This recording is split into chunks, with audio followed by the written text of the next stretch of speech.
స్వాగతం, సుస్వాగతం. నా కోసం టైం స్పెండ్ చేసి, నన్ను చూడడానికి నా ఛానల్‌ని ఓపెన్ చేసి, ఇంత ఓపికగా చూస్తున్న మీ అందరికీ చాలా చాలా చాలా చాలా థ్యాంక్స్. కాదు, నమస్సుమాంజలి. మర్చిపోయినాను. కాదు, మరుపొచ్చింది.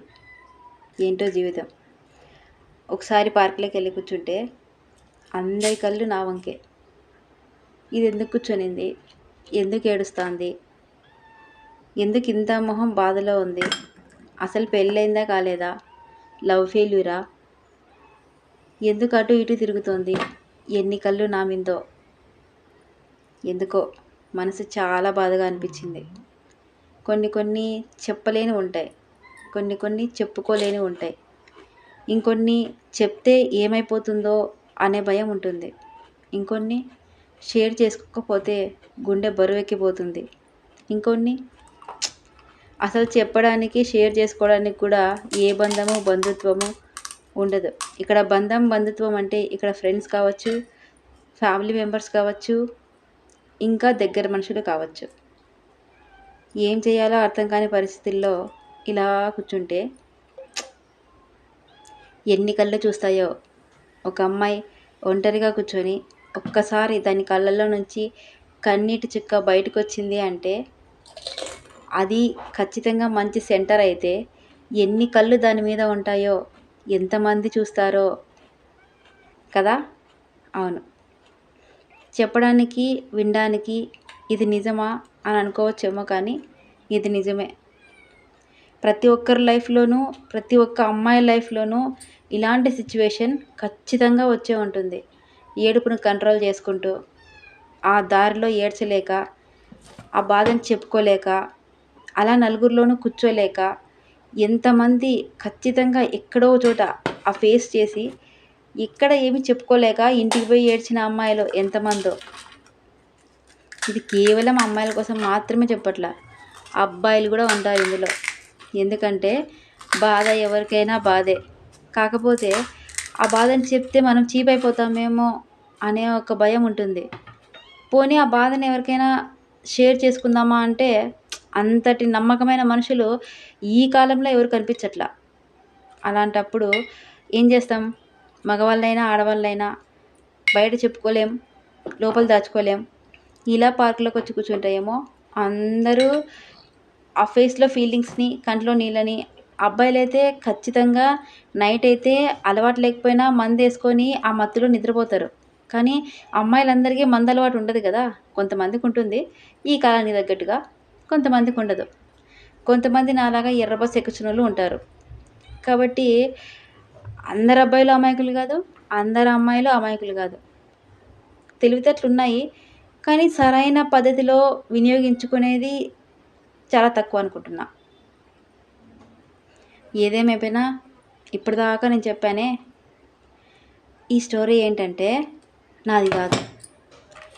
ఇలా ఉంటే ఒక అమ్మాయి ఎలా ఉంటుంది అని ఒక చిన్న చెప్పానన్నమాట.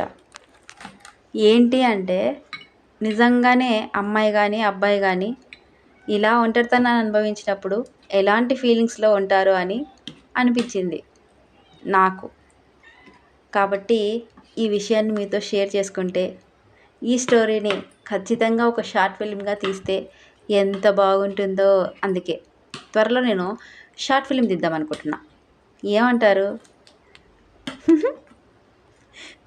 నిజమండి, తీద్దాం అనుకుంటున్నా. నా మొహం అలా కనిపించట్లేదా? ఏమో, నాకు అట్లా అనిపించట్లేదు. కాకపోతే నేను ఫేస్ చేసిన కొన్ని పరిస్థితులు, నా చుట్టూ ఉన్న అమ్మాయిల పరిస్థితులు అందరివి చూసిన తర్వాత నిజంగా అమ్మాయి లైఫ్ ఎలా టఫ్గా ఉంటుంది, అమ్మాయిలతో చేరిన అబ్బాయి లైఫ్ ఎలా అయిపోతుంది అని నాకు అనిపించింది. ఈ విషయం షేర్ చేసుకుందామని చెప్పాను. ఇక్కడ మసాలా పూరి చేశాను, ఆ పట్టు అని తింటున్నాను. కానీ చాలా ఉంటుంది ప్రతి జీవితం వెనకల. కాకపోతే ఏంటంటే ఈ మసాలా పూరీలో మనం ఇంట్లో చాలా స్పైసీలన్నీ యాడ్ చేసి, అంటే దాల్చిన చెక్క, లవంగ, తర్వాత ఇలాచి ఇవన్నీ వేసి గోడంబి వేసి బాగా పేస్ట్ చేసి దాన్ని బాగా ఉడికించి స్పెషల్ మసాలా తయారు చేసి ఈ గ్రేవీని ఉడికించిన ఎగ్ని బాగా ఈ పూరీల్లోకి స్మాష్ చేసి ఇందులోకి ఈ మసాలా వేసి నేను తింటున్నా. ఇందులోకి ఇలా టమాటో సాస్ వేసుకొని తింటే ఇంకా ఇంకా కమ్మగా ఉంటుంది. ఫస్ట్లో నేను తిన్నానే అది వచ్చేసి కొబ్బరి చట్నీతో చేసిన పూరి. ఆ కొబ్బరి పచ్చడి ఉందే, ఆ కొబ్బరి పచ్చడి వేసి తింటే పానీపూరి ఎంత టేస్టీగా ఉందంటే నిజంగా చాలా బాగుంది. మీరు ఎక్కడికైనా వెళ్ళండి పానీపూరి సెంటర్లోకి, ఖచ్చితంగా మసాలా పూరి, పానీపూరి, స్వీట్ పూరి, దహీ పూరి తింటామే తప్ప ఇట్లాంటి పానీపూరి తినమన్నమాట. కానీ మనం ఇంట్లో చేసుకుంటే ఆ పానీపూరిలోనే పానీని, మసాలా పూరిలో మసాలాని వెరైటీ వెరైటీగా తినచ్చు. నేను చాలా చాలా మీకు చూపిస్తాను, ఖచ్చితంగా ట్రై చేసి చూడండి. ఎందుకు ట్రై చేసి చూడాలి, బయటికి వెళ్ళి తినచ్చు కదా అని అనుకుంటారేమో, తినచ్చు.